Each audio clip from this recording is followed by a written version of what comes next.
What's up, everyone? Welcome to our channel, or welcome back if you've been here before. Thank you so much for clicking on today's video, where we're going to do a little bit of a more like fun, silly, goofy kind of video where I'm sure you've seen the tag before. It's actually been a minute since I've seen this one done, but it's the tag where you try to guess the cover of a book, like try to guess what a book's about, judging by the cover and the title of the book.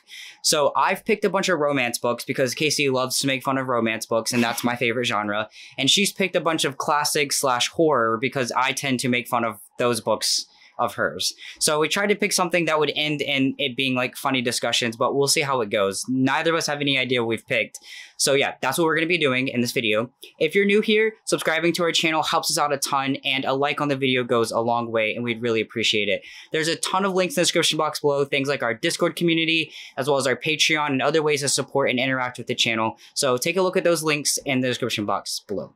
All right, let's get into the game. Okay, let's start off with something simple. Something simple? This is Something Simple, The Power Book by Jeanette Winterson. All right, now you hold me the book, and I'll put another picture of the book on the screen while I try to decide what this is about. All right, a manifesto for bravery and love, beautiful writing. All right, so check it out. This lady, okay, she's the main character of the book. This is like a horror novel, and she is stuck in a dress shop, and her only way out is this headless mannequin. No, wait. That's not right. That's not right. I know it's right. She is beheaded in the shop, and a witch doctor turns her into a headless mannequin, but he's kind enough that he leaves her some flowers. And it's so sad because it says a manifesto for bravery and love. She was so brave. She protected the guy or girl, I'm not sure, can't get the vibe here, that loved her so much. So she was so brave, and the witch doctor left her flowers, but it's so sad because she's stuck there forever as this headless mannequin with a bouquet of flowers. Yeah, it is the power book, though. It's very powerful. Yeah, because she laid down her life for her lover. So do I explain this now? Yeah, you can tell us what the book's about. Okay, it's an epistolary novel with a author that is writing a story through emails. Oh. About gender and sexuality. See, I got that bit. I couldn't quite get the vibe of the sexuality. I got that bit. It's very, has no form. People switch genders randomly. See, I was on to that bit. I couldn't I couldn't quite yeah. grasp the. Is there a witch doctor? No. There's no witch doctor. No. Okay. There's a lot of like phallic symbolism. Oh, perfect. Okay. All right, are you ready?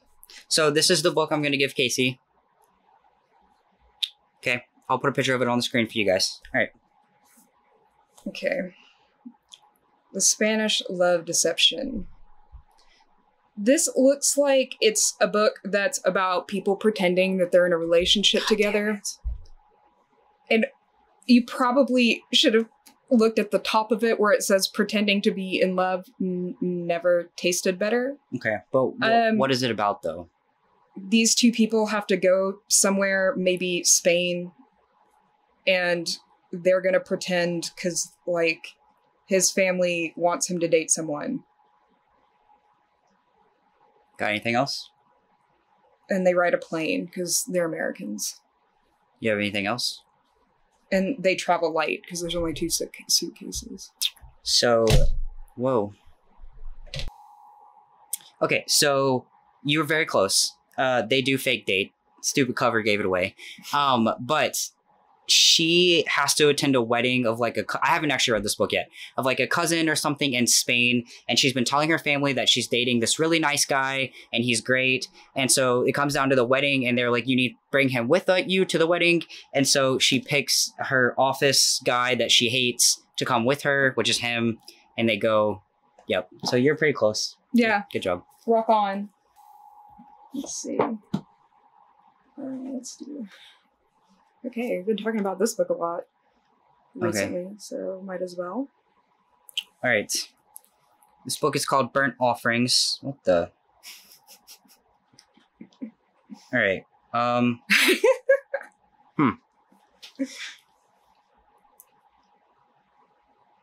Yeah. It's a book about some burnt offerings. All right, I got it. All right. Okay. The book gods are. All right, so this is like a campy horror, like Friday the 13th, and this group of kids, they all go out to this cabin. That's where they go in the woods, and they're all like gonna hang out, have a nice weekend together. But once upon a time, a long time ago, this lady, she was recently divorced. She took her family out to this cabin, her kids and her. They were gonna get away, get over the jerk that cheated on her. So they went out to this cabin, and the jerk that it's a horror novel, right? Yeah, I guess. Okay, the jerk that cheated on her came and burned the whole thing down with them inside. And so now the lady and her children stalk the cabin. Wait, so they rebuilt it? Oh, yes. Okay. Yes, they rebuilt it. This rich guy, this rich kid that's part of this field trip, him and his family rebuilt it, yeah. And that made her mad. So her and her children, they stalk everybody who comes there, and they kill them. Yep. Okay. So this is a story about a low middle class family that lives in like New York, and they see the wife sees like a summer job to go caretake a house while the elderly woman's kids are off doing something, and they go to the house, and then well, I really can't say anymore because then it would be a spoiler. Well, what's like I'm sure there's something on the back of the book. What's the premise? Ben and Mary and Rolf are desperate to escape a stifling summer in their cramped, noisy Queens apartment.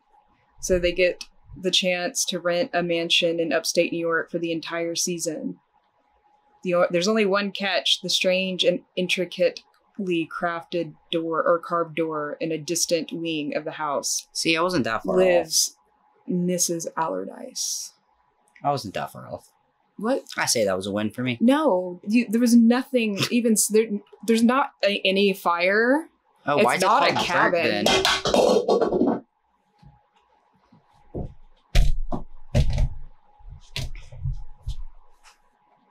If there's no fire, why is it called Burnt Offerings? I can't tell you that, but there is no fire. All right, fair enough. And it's not a cabin. And actually no one is dead. So okay. I like my story better. But anywho. All right.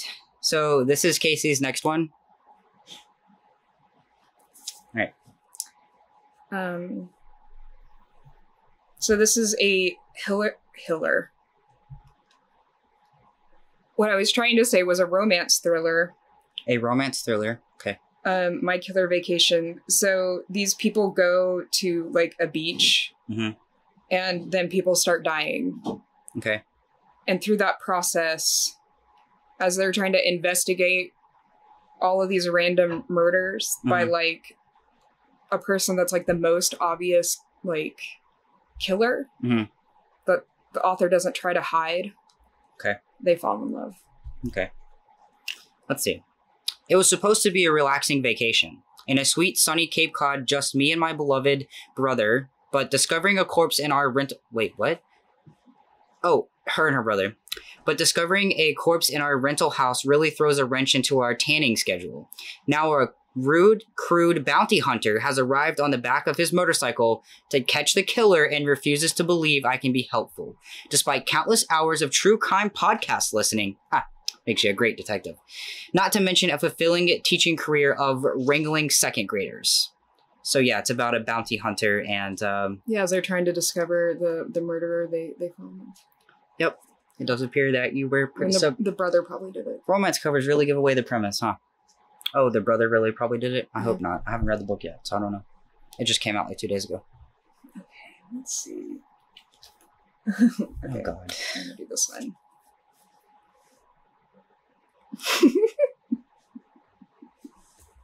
Right. Is the book called She? Yes. All right, this is a memoir about this lady.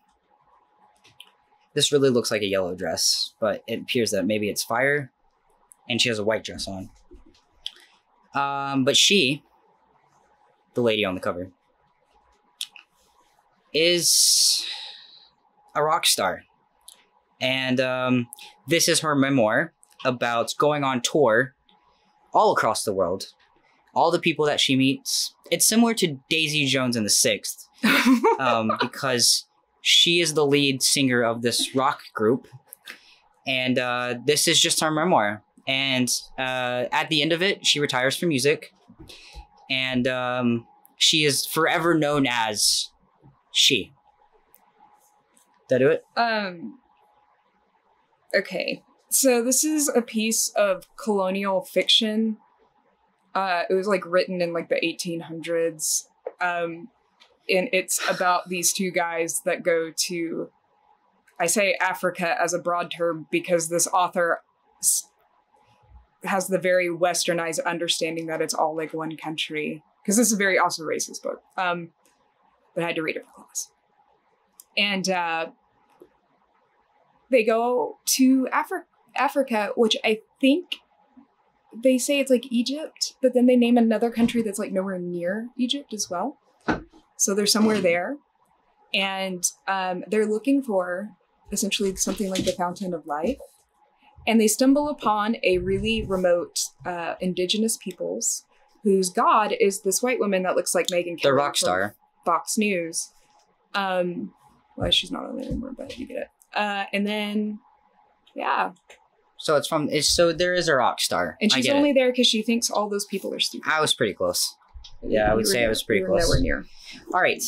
This is Casey's next one. Heartbones. Mm-hmm. Colleen Hoover. Okay, so. Mm-hmm. I heard the judgment in your voice when you said Colleen Hoover.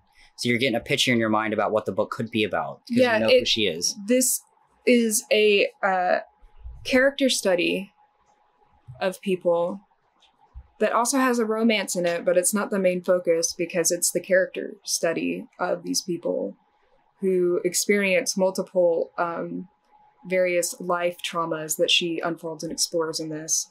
And either one of these people is an artist or they like tattoos, or perhaps there's a tattoo artist that gives tattoos to one of the people as the timelines go back and forth between.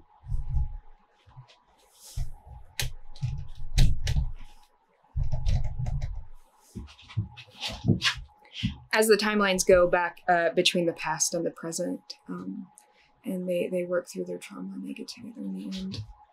So this is unfair because you've just put together everything I've ever said about Colleen Hoover and framed it into a book. Okay, not fair. Well, but you almost nailed it on the head. God damn it. This is why my parents would never let me pick up Christmas presents. So Heartbones is about a girl who goes to stay with her dad after her mom overdoses from trauma. And next door, her dad is rich, lives on this beach. Next door, there's this guy named Samuel. And they do fall in love, but he's hiding a very, very, very deep, dark secret. And it does result from trauma. So yeah, you basically know the book. It's like one of them an artist or something? No, but sort of, but not really. No. Okay. So she just has that as like. But you should read the book because it's very good, very, very good and underrated Colleen Hoover book. So you should check it out. All right. Yeah. Oh my god. I'm gonna censor this part. I feel like I'm giving you all the easy ones. What is it called? Tell them. It's called The Monk, and it's by Matthew Lewis. All right. Hang on. All right.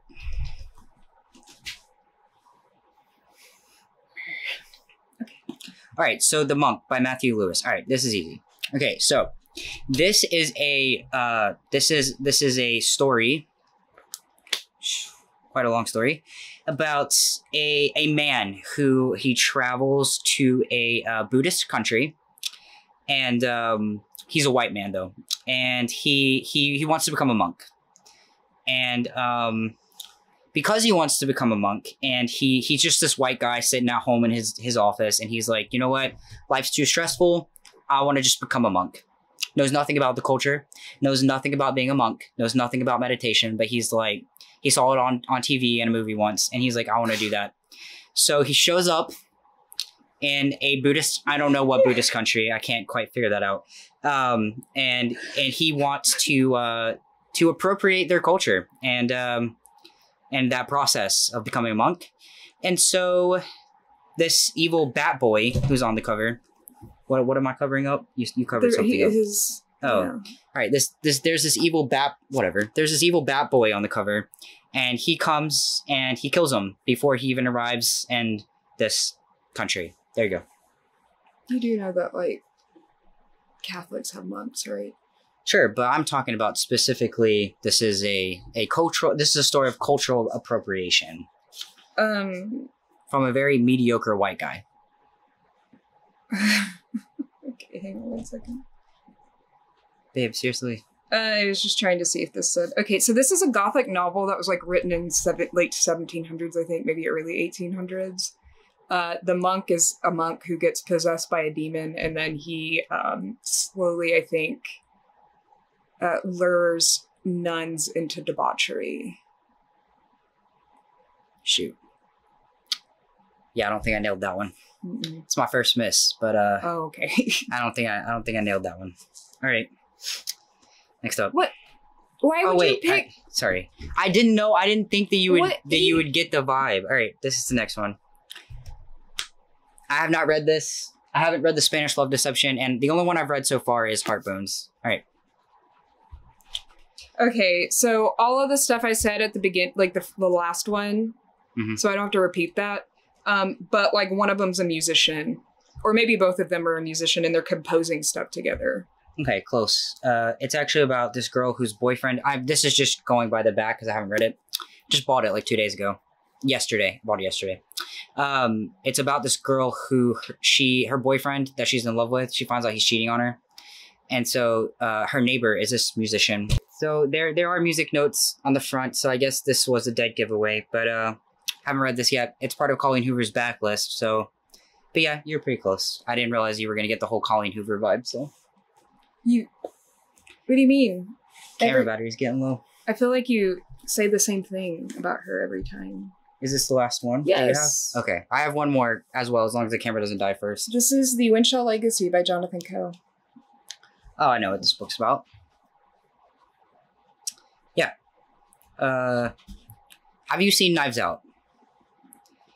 This is where Knives Out originated, actually. See this cover right here? The creators of Knives Out actually just took this book and made it its own, made their own story of it. This is a whodunit. You see this dead guy right here? All these people are in this mansion together, and this guy, he's the janitor person of this mansion / hotel they all live at, and he turns up dead one day.